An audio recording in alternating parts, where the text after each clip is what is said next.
NCERT ने 8वीं class की सामाजिक विज्ञान की नई किताब पेश की है, जिसमें मुगलों को क्रूर और निर्दयी बताया गया है। किताब में बाबर को बहुत निर्दयी और क्रूर बताया गया है, जिसने कई शहरों की पूरी आबादी को मरवा दिया, खत्म कर दिया।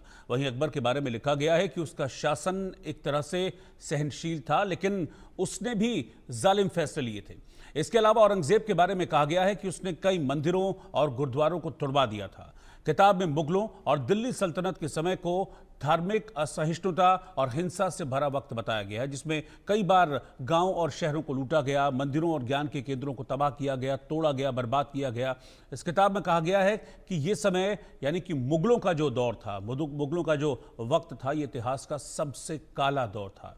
इसके साथ ही एनसीईआरटी की किताब में वाराणसी, मथुरा और सोमनाथ में मंदिरों को तोड़ने और जैन, सिख, सूफी और पारसी समुदायों पर अत्याचार की घटनाओं का जिक्र भी किया गया है। वहीं किताब के एक चैप्टर से एक चेतावनी भी सामने आई है कि अतीत की घटनाओं के लिए आज किसी को भी जिम्मेदार नहीं ठहराया जाना चाहिए। तो एनसीईआरटी की एक किताब है जिसमें मुगलों को लेकर जो जानकारी दी गई है, उसमें बताया गया है कि मुगल काल के दौरान किस तरीके से क्रूरता देखी गई थी और कैसे जो मुगल हैं वो हिंदी भाषियों को, हिंदुस्तान के लोगों को निशाना बनाते थे, कैसे उन लोगों के साथ क्रूरता करते थे, किस तरह के जुल्म उसमें किया करते थे।